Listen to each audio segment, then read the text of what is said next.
Welcome to my class. In this particular video lecture, we will talk about loan rescheduling and this is part 4. इस part 4 के अंदर हम count function को use करेंगे garbage cleaning के लिए. So let's move on to the loan rescheduling. सबसे पहले मैं इसके अंदर एक क्वेश्चन को टेक अप करूंगा. उस क्वेश्चन के बेस के ऊपर हम सॉल्यूशन को जनरेट करेंगे. काउंट फंक्शन को यूज करते हुए उसके अंदर मैं गार्बेज क्लीनिंग को इंप्लीमेंट करूंगा. सो आइएगा मूव करते हैं क्वेश्चन के ऊपर. यहां पर हमें क्वेश्चन कुछ इस तरह से दिया गया है. A person borrows money from bank on the following conditions. Amount of loan is ₹10 lakhs. Period of loan is 10 years and the rate of interest is 12%. So loan amount 10 lakh, 10 सालों के लिए 12% रेट ऑफ इंटरेस्ट के ऊपर एक आदमी bank से loan ले रहा है. He can repay money either yearly, half yearly, quarterly, bimonthly और मंथली. सो हमारे पास रीपेमेंट के लिए 5 तरह की ऑप्शंस हैं. Periodicity is allowed to be change once in the life of the repayment period. आपने किस तरह से पे करना है, ईयरली, हाफ ईयरली और मंथली, ये आप एक बारी चेंज कर सकते हैं रीपेमेंट पीरियड के अंदर. He decides to repay 30% of the loan amount in the first 3 years. 10 साल का टाइम पीरियड है और 30% वो पे कर देगा पहले 3 साल के अंदर. बाकी का 70% अमाउंट वो पे करेगा नेक्स्ट 7 years के अंदर. इट मीन्स पहले 3 साल के अंदर पीरियोडिसिटी डिफरेंट हो सकती है, लेकिन 3 साल के खत्म हो जाने के बाद वो अपनी पीरियोडिसिटी को चेंज कर सकता है. Prepare a generalized loan sheet with rescheduling capability and garbage cleaning by using count function. हमने यहाँ पर एक जनरलाइज लोन शीट को प्रिपेयर करना है और इसके अंदर हमने रीशेड्यूलिंग कैपेबिलिटी को भी इंट्रोड्यूस करना है. और फाइनली इसके अंदर हमारी रिक्वायरमेंट है गार्बेज क्लीनिंग करो काउंट फंक्शन को यूज करके. मैं आपके सामने इस क्वेश्चन को टेक अप कर रहा हूँ. सिंप्लिसिटी सेक, टाइम को सेव करने के लिए मैंने ऑलरेडी एक स्ट्रक्चर को जनरेट कर दिया है और अब मैं इसके अंदर जो हमारी क्वेश्चन के अंदर वैल्यूज कही गई हैं मैं उनको टेक अप कर रहा हूं. अमाउंट ऑफ लोन के अंदर यहां पर मैं 10 लाख रुपीस ले रहा हूं. This is in rupees. मैं फिगर्स के साथ साथ इनके यूनिट्स भी आपको देता हुआ चलूंगा. The period of loan is 10 और यहां पर मैं दे रहा हूं years. The rate of interest is 12%. मैं रेट ऑफ इंटरेस्ट यहां पर एनम के अकॉर्डिंगली दे रहा हूं. अब आप अगर ध्यान से देखेंगे तो हमने इस क्वेश्चन को 2 फेजेस के अंदर डिवाइड किया हुआ है. यहां पर हम फर्स्ट फेज के अंदर देंगे जहां पर हमने फर्स्ट 30% की पेमेंट करनी है 3 years के अंदर. सेकेंड फेज के अंदर हम 70% अमाउंट की रिपेमेंट करेंगे इन द नेक्स्ट 7 years. तो मैंने इन दोनों चीजों के लिए अलग अलग फेज बना दिए. सबसे पहले देखते हैं पीरियोडिसिटी. पीरियोडिसिटी को देने के लिए मैंने कुछ स्ट्रक्चर और भी लिया हुआ है जिसके अंदर हमने सिंबल्स दिए हैं और मोड ऑफ पेमेंट दिए हैं. अगर सिंबल 1 है तो ये मोड ऑफ पेमेंट ईयरली है. अगर सिंबल 12 है तो ये मोड ऑफ पेमेंट मंथली है. अब मुझे वहां पर पीरियोडिसिटी के केस के अंदर मुझे यहां पर सिंबल देना है. तो सिंबल के केस के अंदर मैं यहां पर क्लिक करता हूं. I go to data tab. Data tab के अंदर मैं डेटा वैलिडेशन के अंदर जाता हूं. डेटा वैलिडेशन के अंदर अलाउ ड्रॉप डाउन बॉक्स के अंदर मैंने लिस्ट कमांड को सिलेक्ट किया और सोर्स के अंदर मैं ये सिंबल्स दे देता हूं. मैंने ये 5 सिंबल दे दिए 1 2 4 6 12. आई से ओके. जैसे ही मैंने ओके किया आप यहां पर देख रहे हैं कि हमारे पास एक ड्रॉप डाउन एरो आ गया. Now I can select any value. मैंने यहां पर ये 1 वैल्यू को सिलेक्ट कर लिया. अब मैं चाहता हूं कि जहां पर 1 आए तो इसके आगे ईयरली लिखा हुआ है और अगर यहां पे 12 है तो इसके आगे मंथली लिखा हुआ है. इसके लिए मैं वी लुकअप के फंक्शन को टेकअप करूंगा. तो मैंने यहां पर क्लिक किया equals to VLOOKUP. VLOOKUP के अंदर हमें सबसे पहला कहा गया है कि लुकअप वैल्यू, आप किस वैल्यू को देखना चाहते हैं. मैं इस वैल्यू को देखना चाहता हूं कि ये वैल्यू को देखो।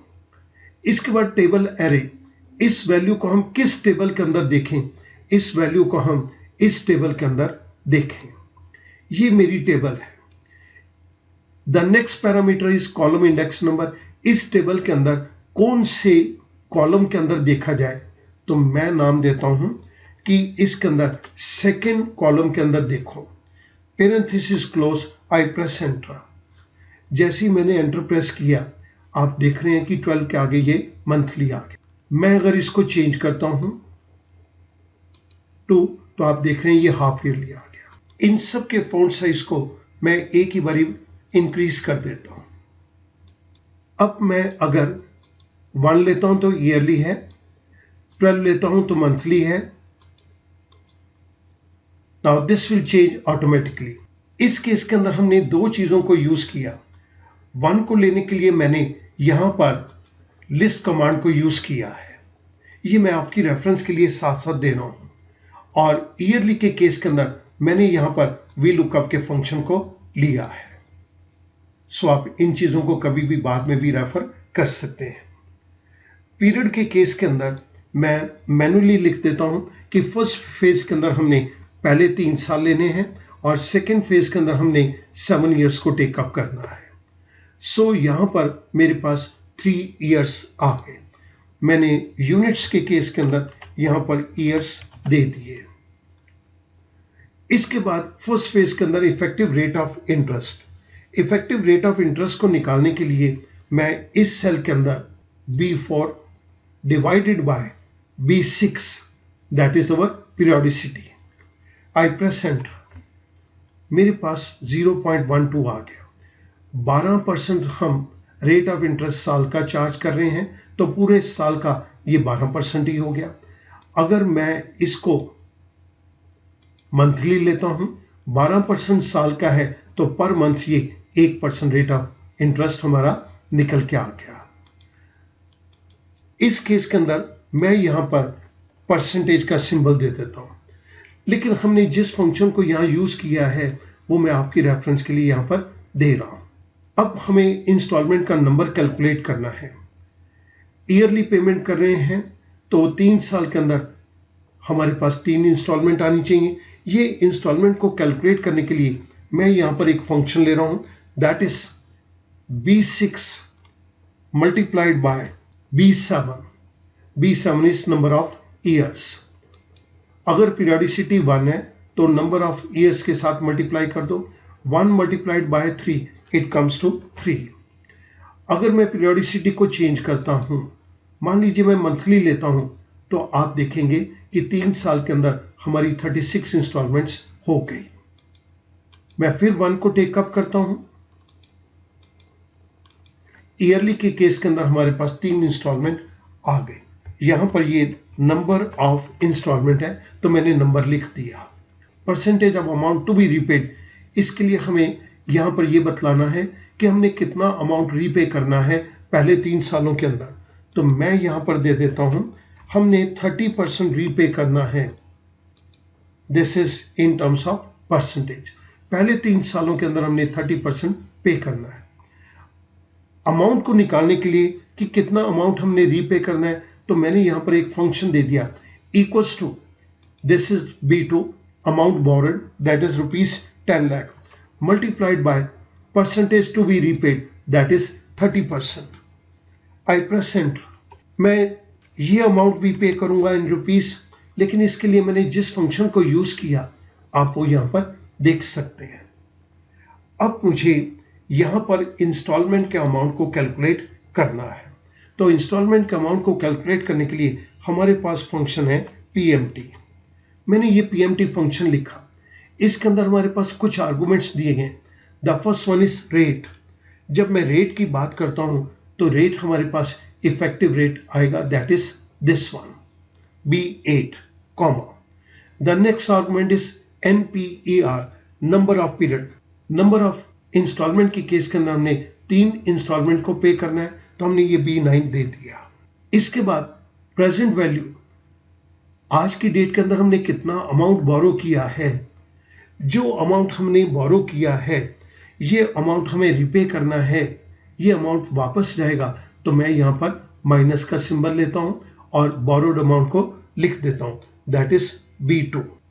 फ्यूचर वैल्यू 3 साल के बाद ये बोरोड अमाउंट कितना रह जाना चाहिए, इसके लिए this amount B2 minus B11, 10 lakh में से 3 लाख रुपया चला जाए और बैलेंस अमाउंट हमारा वहां पर रह जाना चाहिए, कॉमा।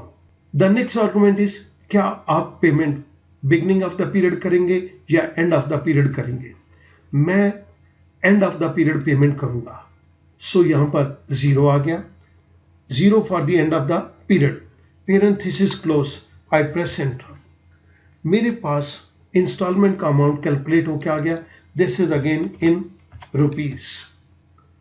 हमने इसको कैलकुलेट करने के लिए पीएमटी के इस फंक्शन को टेकअप किया है, ये मैंने आपकी रेफरेंस के लिए यहां पर दे दिया। हमारा फर्स्ट फेज के अंदर सारी इंफॉर्मेशन कंप्लीट हो गई है।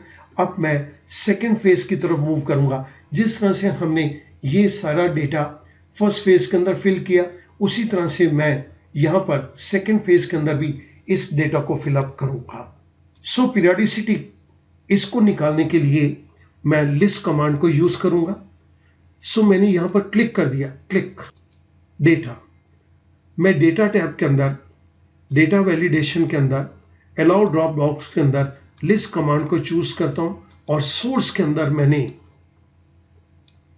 ये सिंबल का सोर्स दे दिया। आई सी ओके।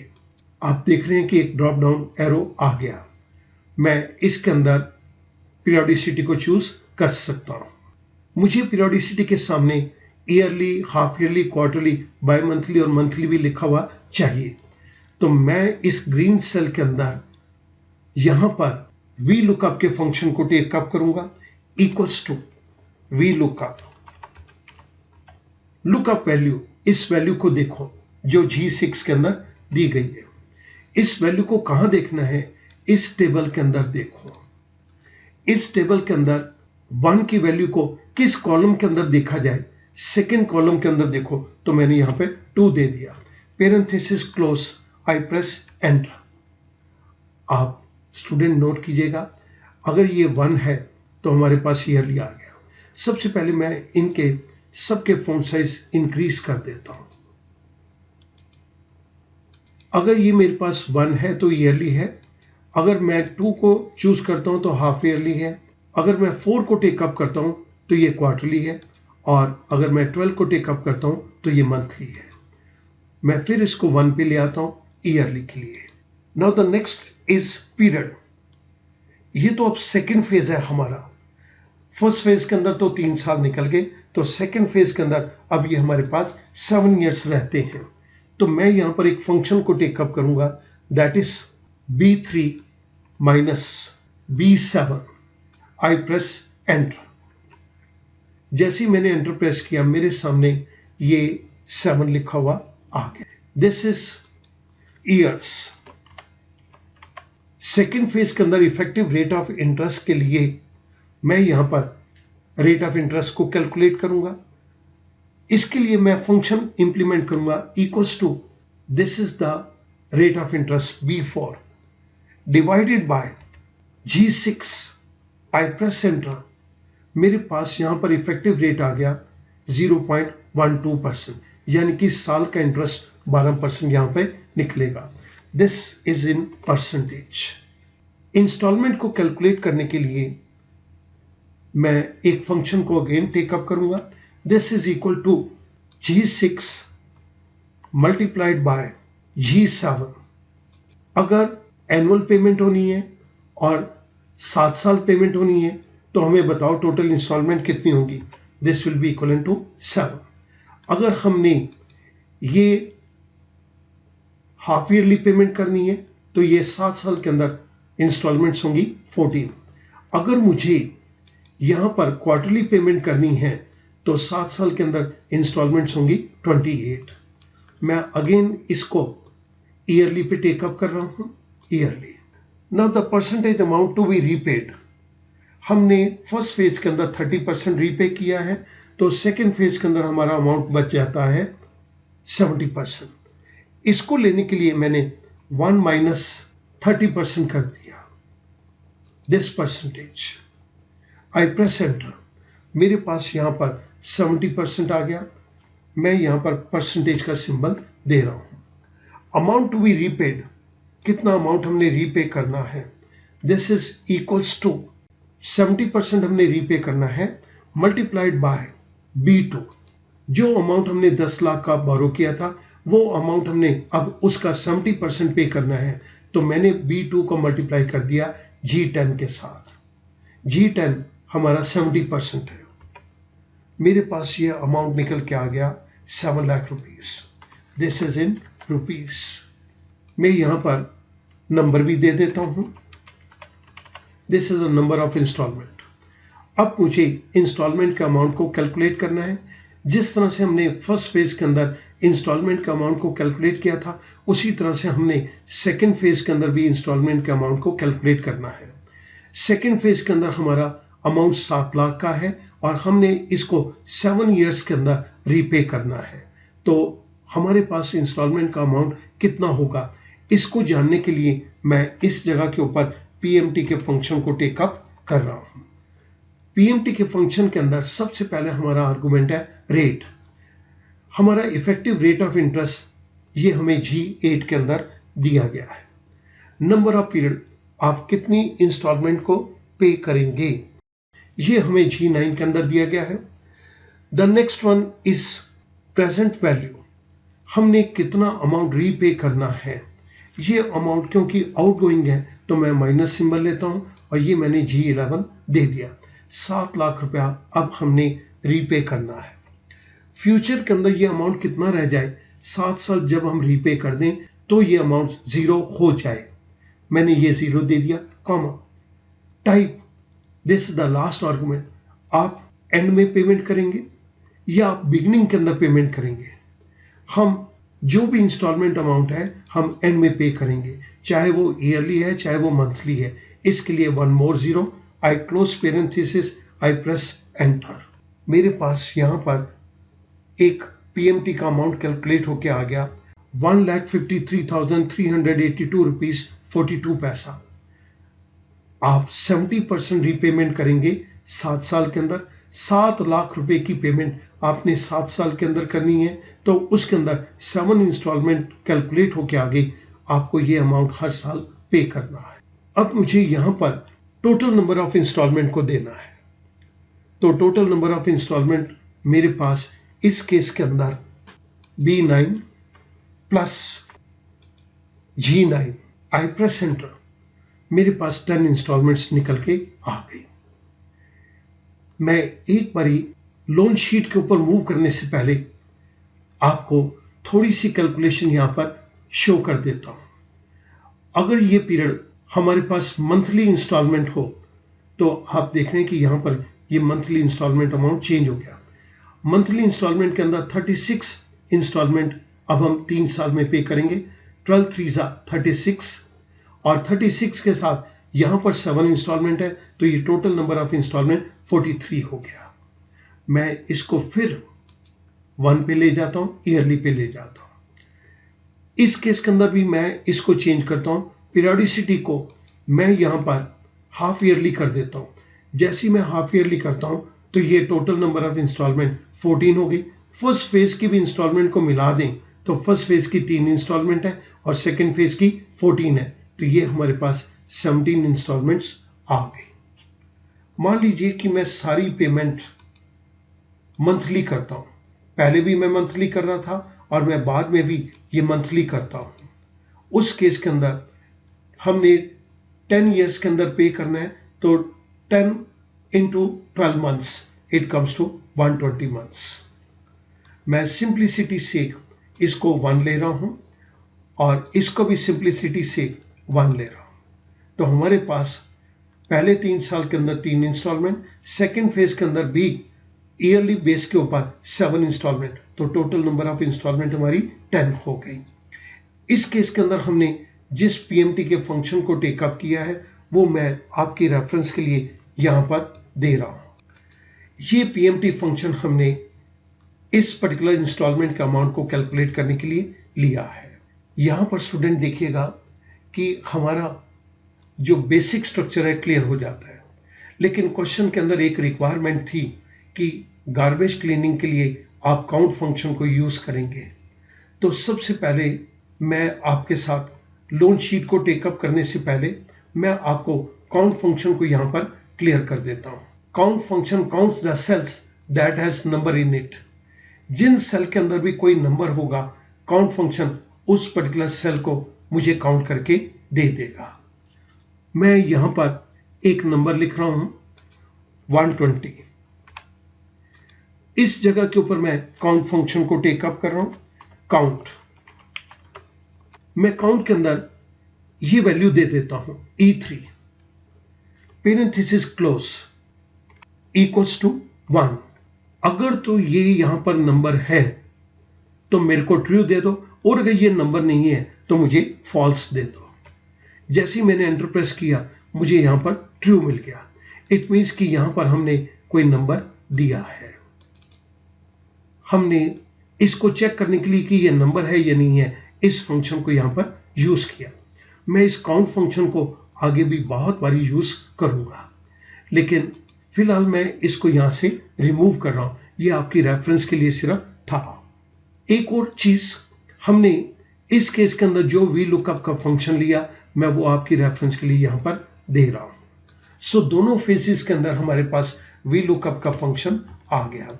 मैं इन दोनों सेल्स को एक अलग कलर दे देता हूं ताकि ये आप इसको रिकॉग्नाइज कर सके। Now I move on to the loan sheet. इसके लिए मैंने कुछ स्ट्रक्चर ऑलरेडी क्रिएट किया हुआ है और मैं ये अभी आपको एक्सप्लेन कर देता हूं। लेकिन सबसे इंपॉर्टेंट चीज को जो हमने अंडरस्टैंड करना है, लोन स्टेटमेंट के अंदर periodicity is allowed to be change once in the life of repayment period. आपने देखा कि हमने फर्स्ट फेज के अंदर 3 इयर्स को लिया है और सेकेंड फेज के अंदर हमने 7 इयर्स को लिया है। हम जब सेकेंड फेज में मूव करेंगे तो हम अपनी पीरियोडिसिटी को चेंज कर सकते हैं। अगर पहले ईयरली थी तो हम बाद में मंथली ले सकते हैं, क्वार्टरली ले सकते हैं, हाफ ईयरली ले सकते हैं, या उसको हम चेंज ना भी करें, ये हमारी मर्जी है। यहां से मेरी लोन शीट शुरू हो जाती है और लोन शीट के अंदर हमारे पास यहां पर 5 सेल्स दिए गए हैं। Installment number, opening balance, interest amount, installment amount और क्लोजिंग बैलेंस। मैं चाहता हूं कि ये शीट आपको पूरी दिखाई देती रहे, इसके लिए मैं इसको जूम आउट कर रहा हूं। अब ये शीट आपको बहुत हद तक दिखाई देगी और हमें क्वेश्चन को अंडरस्टैंड करने के अंदर बहुत ज्यादा मुश्किल नहीं आएगी। जो फंक्शन मैं गार्बेज क्लीनिंग को इंप्लीमेंट करते हुए चलूंगा वो मैं आपको लेफ्ट साइड पे देता हुआ चलूंगा ताकि आपको इस क्वेश्चन की प्रॉपर अंडरस्टैंडिंग रहे। तो आइएगा शुरू करते हैं अपनी लोन स्टेटमेंट के साथ। इस जगह के ऊपर मैं मैन्युअली दे देता हूं installment number is 1। Opening balance के केस के अंदर this is equals to B2। I press enter. मेरे पास 10 लाख रुपीस का अमाउंट यहां पर आ गया। इंस्टॉलमेंट नंबर हमने इन सेल्स के अंदर लिया है और इसके अंदर मैंने जो वैल्यू दी है 1 है। अब मैं ओपनिंग बैलेंस के केस को टेकअप कर रहा हूं। This is equals to B2। I press enter. हमने 10 लाख रुपीस का लोन लिया है। मैं इन सेल्स के अंदर आपको ये चीज दे रहा हूं। ओपनिंग बैलेंस हमने B2 सेल के अंदर दिया है। इंटरेस्ट अमाउंट को कैलकुलेट करने के लिए अब मैं यहां पर इंप्लीमेंट करूंगा गार्बेज क्लीनिंग के साथ। दिस इज इक्वल्स टू, क्योंकि हमने काउंट फंक्शन को यूज करना है तो पहले मैं एक बारी पूरा फंक्शन लिख देता हूं और उसके बाद मैं आपको ये इंटरप्रेट कर दूंगा। Count A18 parenthesis close is equals to 1, comma. If A18 is less than equals to B9, क्योंकि ये इंस्टॉलमेंट का नंबर फिक्स रहेगा तो मैं यहां पर F4 को प्रेस कर देता हूं। This is $B9, comma, opening balance B18 multiplied by B8, that is the effective rate। क्योंकि ये रेट भी फिक्स रहेगी तो मैं F4 को प्रेस करके एब्सोल्यूट रेफरेंस के अंदर मैंने इसको कन्वर्ट कर दिया, comma. Otherwise B18 multiplied by G8 इस इफेक्टिव रेट ऑफ इंटरेस्ट को, जो कि सेकेंड फेज का है, मैं इसको भी F4 प्रेस करके एब्सोल्यूट रेफरेंस के अंदर कन्वर्ट कर रहा हूं, parenthesis close, comma, double quote के अंदर blank, parenthesis close. Now I press enter. मेरे पास यहां पर इंटरेस्ट का अमाउंट कैलकुलेट होकर आ गया 1,20,000। हमने जिस फंक्शन को इस सेल के अंदर यूज किया है वो मैं आपकी रेफरेंस के लिए यहां पर दे रहा हूं। आइएगा स्टूडेंट, अब अंडरस्टैंड करते हैं इस फंक्शन को। इफ काउंट A18 के अंदर वैल्यू है 1। क्या इसके अंदर कोई नंबर है? यस, इसके अंदर नंबर है। अगर A18 में कोई नंबर है तो ये इफ वाला सारा आर्गुमेंट इंप्लीमेंट कर दो। अगर A18 में कोई नंबर नहीं है तो इसको ब्लैंक छोड़ दो। अब ये हम सेकेंड वाले इफ को अंडरस्टैंड करते हैं। इसके अंदर हमने क्या कहा है? इफ A18 के अंदर वैल्यू है 1, if 1 is less than or equal to B9 के अंदर वैल्यू है 3। क्या 1 3 से कम है? अगर 1 3 से कम है या उसके बराबर है तो आप B18 के अंदर हमें वैल्यू दी गई है 10 लाख। 10 लाख को मल्टीप्लाई कर दो रेट ऑफ इंटरेस्ट के साथ, दैट इज 12%। तो यहां पर 10 लाख को 10% से मल्टीप्लाई कर दिया। स्टूडेंट, इसके साथ एक चीज को और देखिएगा। अगर A18 के अंदर यहां पर वैल्यू B9 से कम नहीं है, B9 के अंदर वैल्यू है 3, यहां पर जो वैल्यू है वो इससे कम नहीं है। अगर कम नहीं है तो आप इस बैलेंस को मल्टीप्लाई कर दो सेकेंड फेज की रेट ऑफ इंटरेस्ट के साथ। मैं पूरे के पूरे इस फंक्शन को एक बारी आपके सामने टेकअप कर रहा हूं। इफ काउंट A18 इज 1, अगर तो यहां पर कोई वैल्यू है, अगर वैल्यू है तो ये इफ फंक्शन की इंप्लीमेंट कर दो, नहीं तो ब्लैंक छोड़ दो। हमने देखा कि यहां पर वैल्यू है तो ये इफ फंक्शन को इंप्लीमेंट करेगा। इफ फंक्शन के अंदर हमें लॉजिकल कंडीशन दी गई है, क्या 1 इस 3 से कम है? आंसर इज ट्रू, ये कम है। ये कम है तो सेकंड वाला आर्गुमेंट, दूसरे इफ के अंदर सेकंड वाला आर्गुमेंट, इस चीज को आप इंप्लीमेंट कर दो। और इस चीज के अंदर हमें कहा गया है B18 that is 10 lakh rupees multiplied by B8 that is 12%। इस 10 लाख रुपीस को 12% के साथ मल्टीप्लाई कर दो। आई प्रेस एंटर। मैंने जैसे एंटर प्रेस किया मेरे पास एक वैल्यू आ गई 1,20,000 रुपीस। मैंने इस फंक्शन को आपकी अंडरस्टैंडिंग के लिए, रेफरेंस के लिए यहां पर दे दिया है, ताकि आप किसी भी टाइम पे किसी भी फंक्शन को आप चेक कर सकें। इसके बाद अब हमें इंस्टॉलमेंट के अमाउंट को यहां पर निकालना है। तो मुझे यहां पर इस जगह के ऊपर इंस्टॉलमेंट के अमाउंट को निकालना है। तो पहले मैं सेल नंबर दे देता हूं। D18 के अंदर हमने इंस्टॉलमेंट का अमाउंट को निकालना है। साथ ही में हमने इसके अंदर गार्बेज क्लीनिंग को भी इंप्लीमेंट करना है। Is equals to if count parenthesis के अंदर A18 parenthesis close equals to 1। Student, एक बार इसको मैं यहीं पर इंटरप्रेट कर देता हूं। If count A18 is 1, it means इसके अंदर अगर कोई भी नंबर है तो आप एक और इफ के अंदर चले जाओ। If A18 is less than equals to B9, क्योंकि ये B9 इंस्टॉलमेंट का नंबर फिक्स रहेगा तो मैं F4 को प्रेस कर रहा हूं, कॉमा। अगर 1 3 से छोटा है तो उस केस के अंदर इंस्टॉलमेंट के अमाउंट को कैलकुलेट कर दो। और इंस्टॉलमेंट का अमाउंट हमें दिया गया है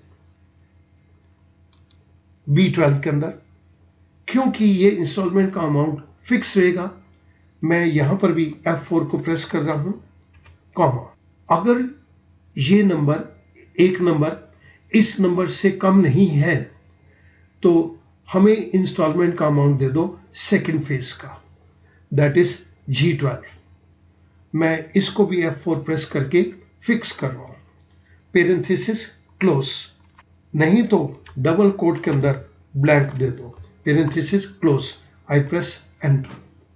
मेरे पास इंस्टॉलमेंट का अमाउंट आ गया, लेकिन ये इंस्टॉलमेंट के अमाउंट को हमने जिस फंक्शन से लिया है, मैं ये फंक्शन आपको यहां पर इंटरप्रेट कर रहा हूं। If count A18 is 1 means अगर इस A18 के अंदर कोई नंबर है, यस इसके अंदर नंबर है तो ट्रू पार्ट को एग्जीक्यूट कर दो।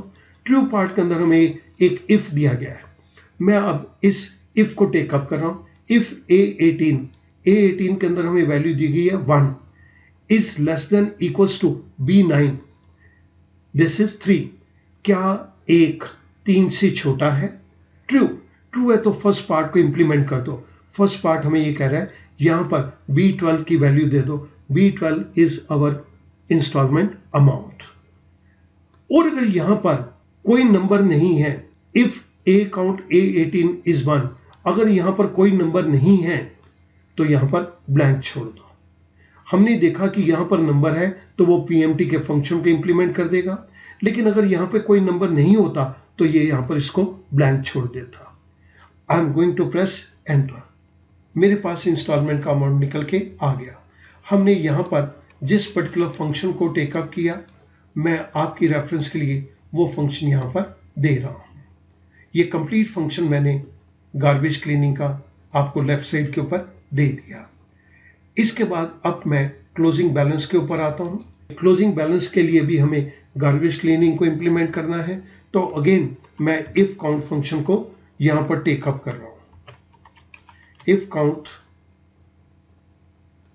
A18 इज 1, अगर तो इस सेल के अंदर कोई नंबर है, कॉमा, तो this opening balance plus interest amount minus installment amount, comma, double quote के अंदर blank, parenthesis close.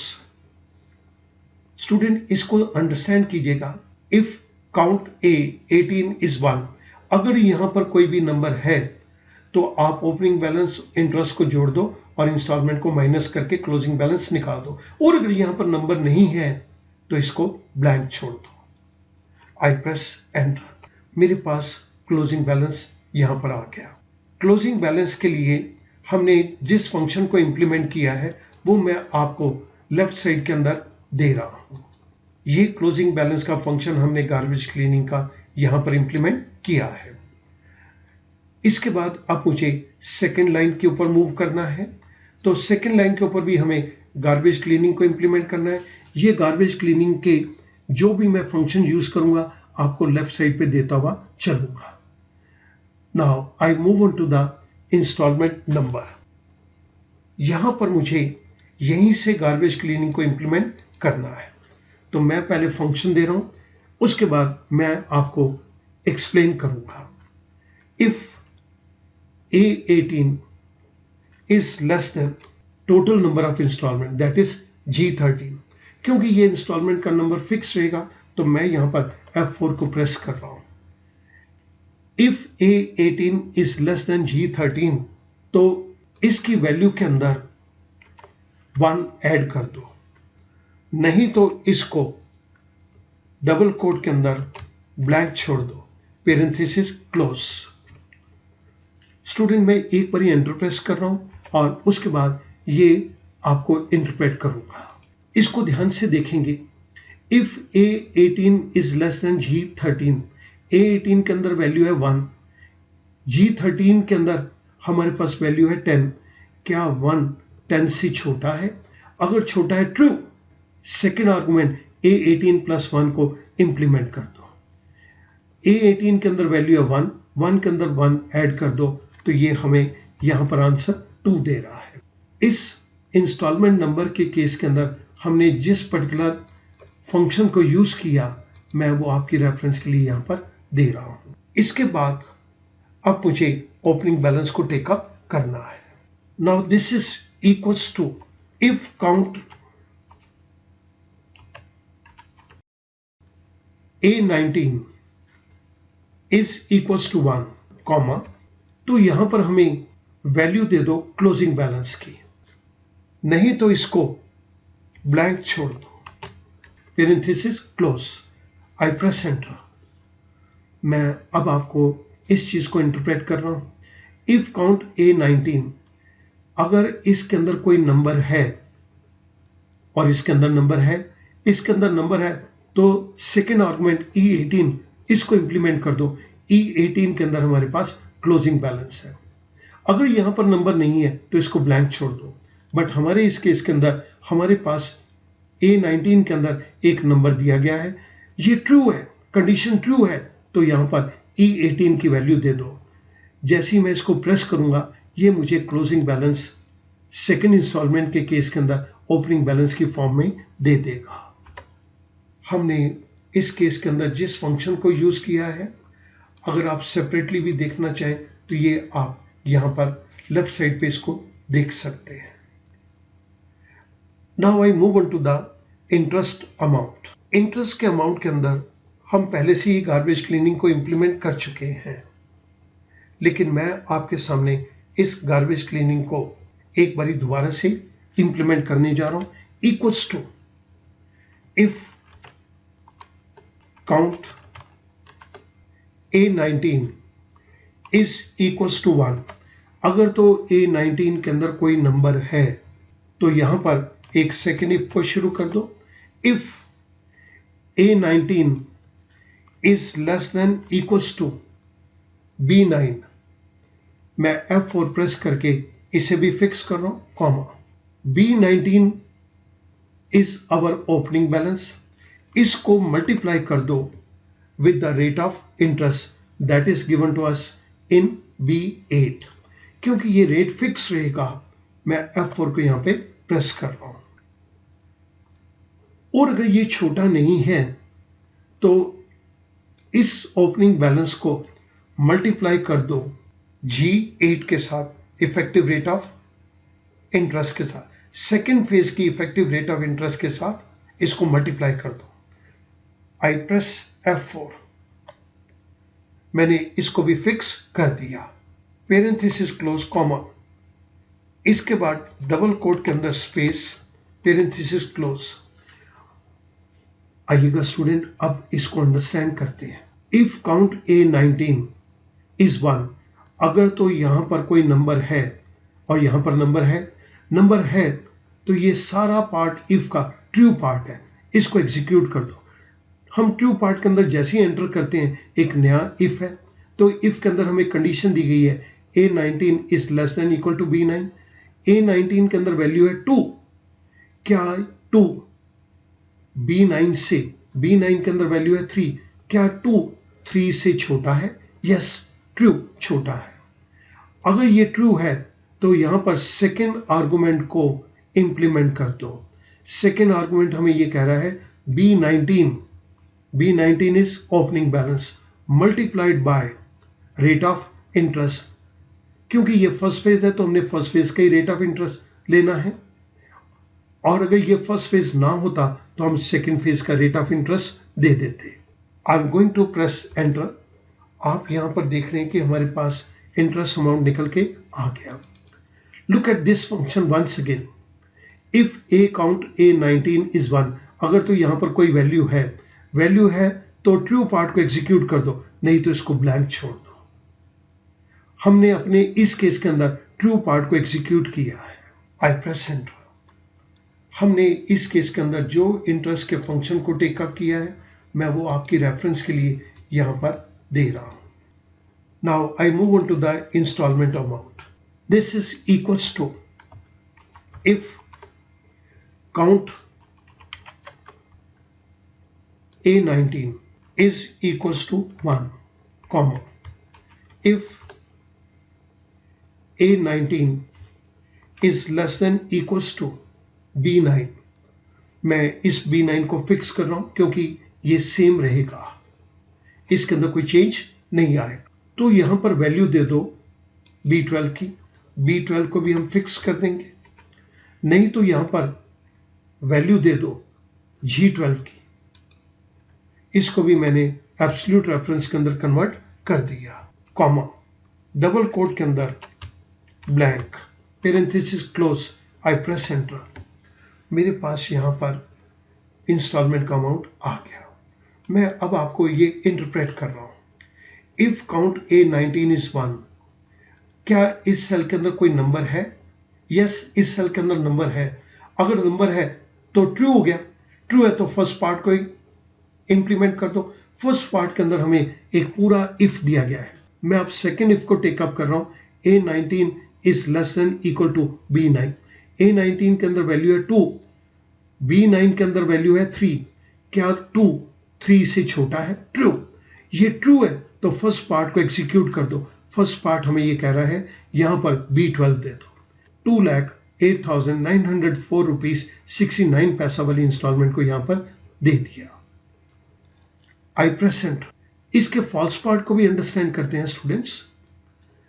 If count A19 is 1, अगर यहां पे कोई वैल्यू है तो यहां पर आप चेक करो क्या ये A19 B9 से कम है?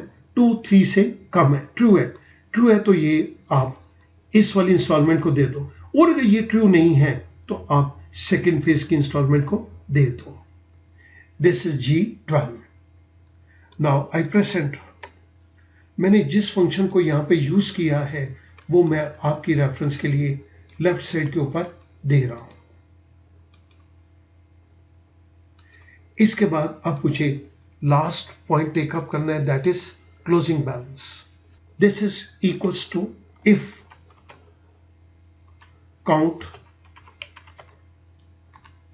A19 is equals to 1, B19 that is opening balance plus C19 that is interest amount minus D19 that is installment amount, comma, double quote के अंदर स्पेस देके पेरेंथेसिस क्लोज कर दिया मैंने।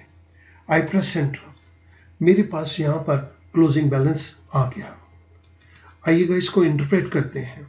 इफ काउंट A19 इज 1, अगर तो यहां पर कोई नंबर है, और हमारे केस के अंदर नंबर है, अगर नंबर है तो ये फर्स्ट पार्ट को एग्जीक्यूट कर दो। इट मींस ओपनिंग बैलेंस के अंदर इंटरेस्ट को जोड़ दो और इंस्टॉलमेंट को लेस कर दो। और अगर ये यहां पर नंबर नहीं है तो इसको ब्लैंक छोड़ दो। आई प्रेस एंटर। मेरे पास क्लोजिंग बैलेंस का अमाउंट यहां पर निकल के आ गया। इस क्लोजिंग बैलेंस के लिए मैंने जिस फंक्शन को यूज किया है मैं आपकी रेफरेंस के लिए वो यहां पर दे रहा हूं। स्टूडेंट, ये सारे फंक्शन जो लेफ्ट साइड पे दिए गए हमने इनको सेकेंड लाइन के अंदर गार्बेज क्लीनिंग पर इंप्लीमेंट किया है। अब हमें ये गार्बेज क्लीनिंग का नहीं चाहिए तो मैं इसको यहां पर क्लोज कर रहा हूं। अब ये हमारे पास पूरी शीट के ऊपर ये अवेलेबल है। मैं सेकेंड लाइन को सिलेक्ट करके इसको नीचे ड्रैग डाउन करता हूं। आप देख रहे हैं कि हमारे पास टोटल नंबर ऑफ इंस्टॉलमेंट 10 के बाद ये 0 वैल्यू हो गई। हमने फर्स्ट फेज के अंदर 3 इंस्टॉलमेंट पे करी, सेकेंड फेज के अंदर 7 इंस्टॉलमेंट पे करी, तो टोटल नंबर ऑफ इंस्टॉलमेंट हमारा 10 था। मैं इसको नीचे ड्रैग डाउन करता हूं। आप देख रहे हैं कि कोई भी अनवांटेड वैल्यू नहीं आ रही। इट मीन्स कि ये हमारा क्वेश्चन बिल्कुल परफेक्शन की तरफ मूव कर रहा है। सेकेंड पॉइंट आप नोट करेंगे, हमने ये कहा था कि फर्स्ट फेज के अंदर 3 लाख रुपए की पेमेंट हो जाए, तो फर्स्ट फेज के अंदर 3 साल के बाद हमारे पास ये बैलेंस 7 लाख का आ गया। अब मैं फर्स्ट फेज के अंदर भी पीरियोडिसिटी को चेंज करूंगा और सेकेंड फेज के अंदर भी पीरियोडिसिटी को चेंज करूंगा। मैं इसके अंदर पीरियोडिसिटी को ले रहा हूं मंथली। तो मंथली के केस के अंदर आपने देखा हमारे पास 36 मंथ्स बन गए, और उसके बाद ये हमारे पास 7 ईयर्स है तो 43 हो गया। मैं इसको नीचे ड्रैग डाउन कर रहा हूं।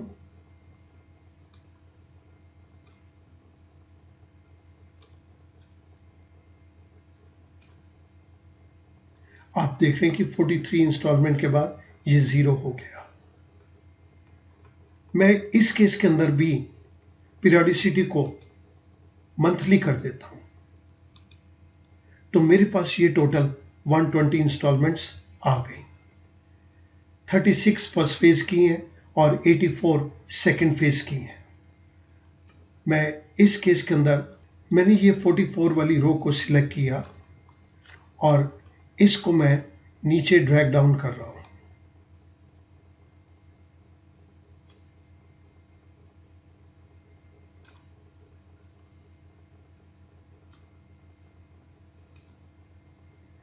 आप स्टूडेंट नोट कीजिएगा, 120 के बाद ये हमारे पास कोई भी फिगर नहीं आ रही। अब मैं इसको रिवर्स लेता हूं। क्या रिवर्स करने पे कोई गार्बेज रहती है या नहीं रहती? सो मैं यहां पर मंथली की जगह एक बारी फिर एनुअल कर देता हूं।